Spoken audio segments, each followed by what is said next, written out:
Hey guys, welcome back. My name's Stu, and this is Blissful Brook for Rollercoaster Tycoon Classic, another scenario from the Terra Hank pack. This gentle park is popular amongst children and their grandparents and owns the oldest still operating steel coaster in the world. You must expand the park without altering the coaster.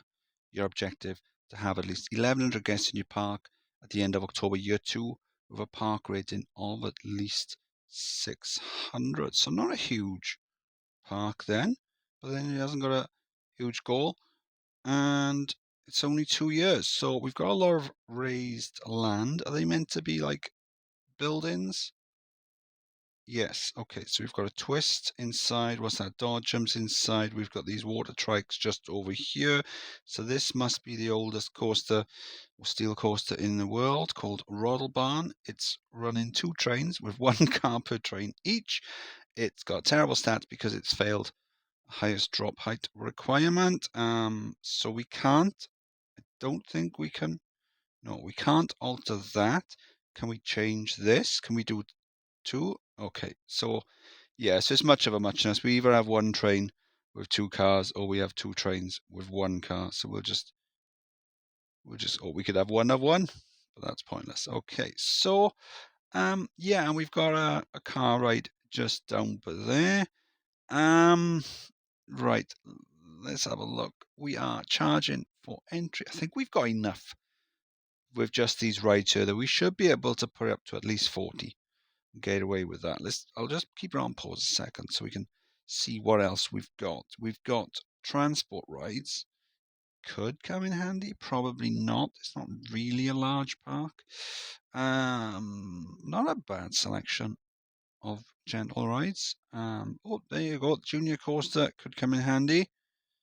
Yeah, we've seen those. We've got lots of water rides, which is good because we do have a lake there to use them on, and a decent amount of shops. Huh. So is this the first scenario in the Terra Hank pack where we won't need to research shops straight away? Um, so I think what we'll do is we'll research thrill rides then. Yeah, you heard me right. We're researching thrill rides. So the plan then is we'll put the price up to 40. And what we'll do is we'll just start building some thrill rides and whatever flat rides we've got down really, really quickly. Just in this area here. At some point, we're going to want to build a path around the lake to open up this space. So yeah, I'm just going to crack on, and I'll see you soon.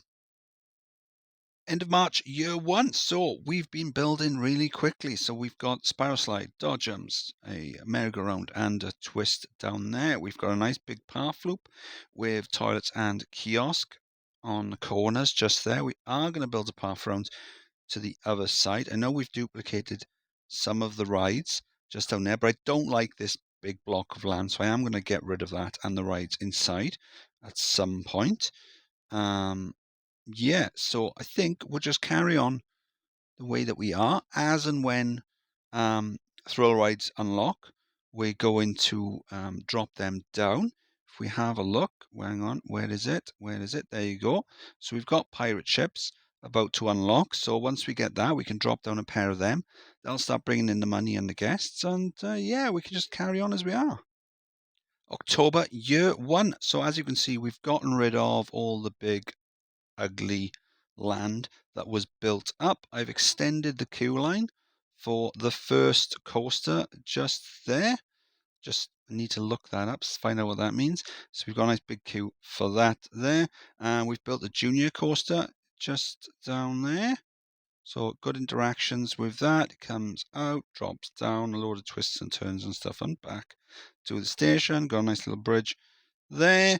And then we've got a stand-up coaster just down here. It's one of my drop cutback designs. So I've got a cutback design, at least one type of cutback design for each and every single coaster that has the corkscrew element. So I can't remember how many there are at the moment, but it's quite a lot. So if you're interested, I've got a couple of videos on the cutback designs. Check that out. And the rain is going to spoil my video. So there you go. We got motion simulator just down there. We've got the pair of pirate ships that I said I was going to build. We've seen the path loop. We've got go-karts just down there. I'm researching roller coasters at the moment. We've got another sim ride just over there, and we've got another boat ride there. I don't think I'm going to fill the lake with water rides. Never say never, but I don't think I will. Some more kiosks just down there, seating areas, toilets, that sort of thing. Bringing down nice path loop around the lake as well. I think, and then some seating areas just at the back there. So I think since we've got almost 800 guests and we only need 1100, what I'm going to do then is I'm going to fiddle about with some scenery and then just wait and see what roller coasters drop out. I figure we've got a space in the middle for at least one. We've got a space up here for another one. We've got a space there, maybe one here. So probably 4, but we'll have to see what comes out. May year 2, and we've got a wooden wild mouse just there. So let's fill that space there. We've got a side friction coaster just there. I'm not showing you the stats, am I? So the stand-up coaster, rock and roll.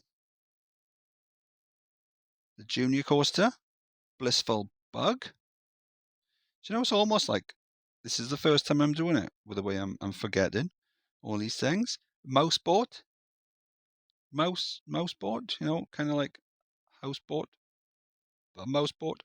And then we got the side friction coaster just down here called Slider. Decent stats on there. You don't want anything too extreme with these, don't build the chain lift too high. You just need to get that drop, that's all. I mean, what's the one on here? 19 feet? I'm sure it's not even that. I'm sure it's only like 13 feet you need on these. The mistake people make is they make the chain lift too high, it gets too much speed, it ends up crashing, everyone dies.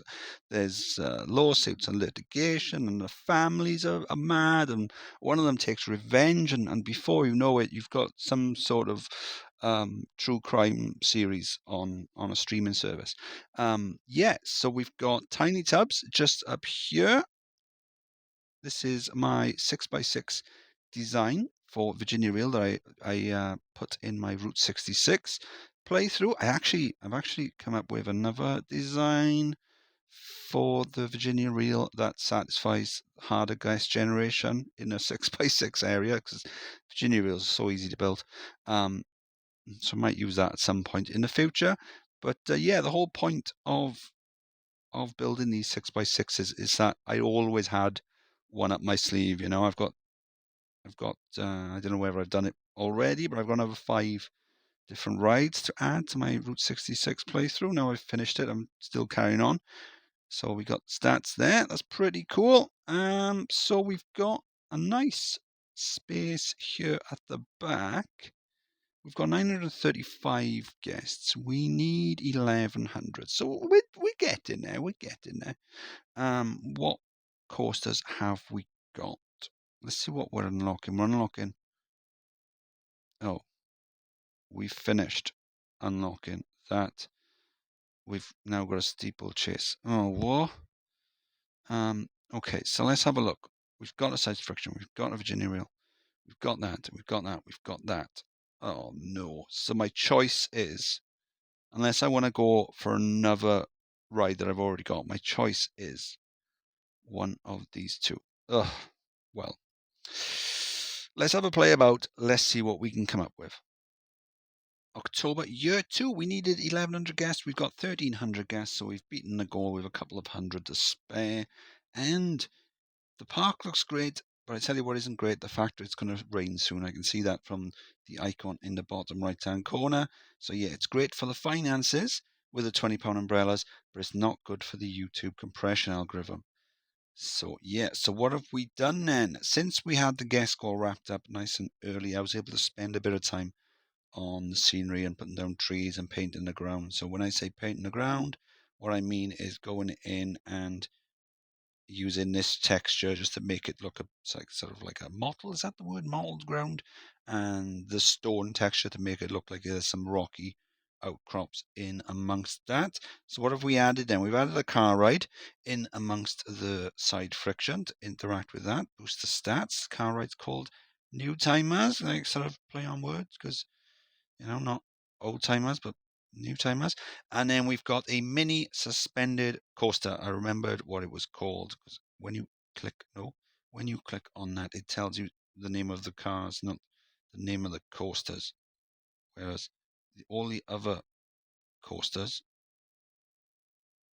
side friction cars, yeah, all the other ones seem to tell you what the coaster is, but I don't know. Yeah, so problem with these ones is they do lose speed very, very quickly. So let's have a look. It peaks at 33, and it's already dropped down to 16 by the time it gets to its second drop. Yeah, so that's because it's so small, such a small car, and the guest probably weighs more than the actual car itself, especially when there's two of them on there. Yes, we've seen tiny tubs, we've seen all these. Nothing else around here apart from the scenery, which I do think looks fantastic. For a scenario playthrough, I think it looks really, really cool. So what did we do then? When we came in, I'll tell you what I'll do. Let me clear my throat a second first. So this little bit of footage I've actually recorded after recording the rest of it, because I didn't realize at the time or during the whole playthrough that the guests in this park have got a preferred ride intensity of less than 4. I guess the fact it's called Blissful Brook should really have been a bit of a clue. This gentle park is popular amongst children and their grandparents. You'd think that would have been a clue. A big enough clue for me, but clearly it wasn't. So all these guests, but so that's why there's nobody going on this stand-up coaster. But despite that, there have been guests going on there at some point, and the wild mouse or the wooden wild mouse over here, there's plenty of guests going on that. And then the reason for that is because if the guests are happy enough, they will go on rides that are slightly out of their comfort zone. But anyway, so I'm going to hand you back to the other playthrough video, Stu, and yeah, we'll just pretend that I noticed all along, and don't worry about the fact that it's raining here and not raining in the cut, and yeah, see you soon. Okay, so when we came in then, we had Rodelbahn, which means toboggan run. I looked it up. So this is the world's oldest still running steel coaster, and it's not got great stats because it's only got a highest drop height of 13 feet. And if you look at my design over here, it's got a highest drop height of 29 feet, and that's not getting the stat penalty. They don't have high excitement levels on these coasters anyway, but it's more than made up for it with the intensity and stuff as well. Cool. So after that, what we did, we got rid of the car ride that was in amongst this area here and replaced it with the junior coasters. But before that, I'm running ahead of myself. What did we do? We researched thrill rides because by some rare freak occurrence, we had a decent amount of shops to begin with. A first for this scenario pack. I'm not having a dig. It's just something I've noticed. It's a great pack. So what we did, we built down here. We put down all the flat rides that we had. We built a nice path loop just down here where the side friction currently is, and we were researching thrill rides, and the first ones out were the pirate ships. We built a pair of them. After that, we built a nice path loop going around the lake. We got the go-karts down there, and we've done it. Fantastic. Yeah, and then after that, then just a case of we researched roller coasters, and then we were dropping down them as and when they became unlocked. We didn't have a very good selection, but this is all of them. This is all of them. And what Terra Hank has said in one of the comments. So because he's started watching the videos, which is really cool. So if you like the scenario pack, say hi to Terra Hank in the comments. Or me as well, and me, whatever. But yeah. He's gone for like a very RCT1 style. With the right select. What is that? What is that? That is one of those freaks of why have I how right, it's because from this angle you don't see it. Well, I kind of do now because I can. It's there. It's there, but you don't really see it. It's only when you. There you go. Right. Okay. Cool. So everything's right in the world now. So yeah. Completely forgotten where I am. Lost my train of thought. Yeah. So it's gone for a RCT1 style with the ride selections and things like that. And the scenario pack, as I said, it's been great so far.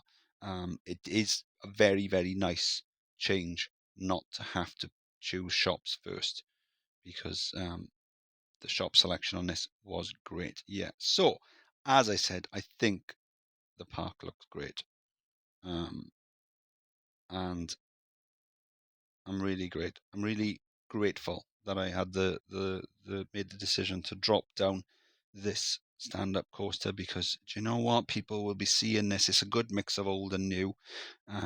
This is what they would have been like, I suppose, back in the day, and then this is what you can do with them now. What I like to do with them now. Look, there's a little maze and down there as well, as I normally do. One complete line from start to finish. Why waste time getting them lost and stuck? Just get them in and out of the maze. A 20-second adventure. It's great. So yeah, this was Blissful Brook. I've been Stu. If you enjoyed the video, please like and subscribe. And I'll see you on the next one. Bye.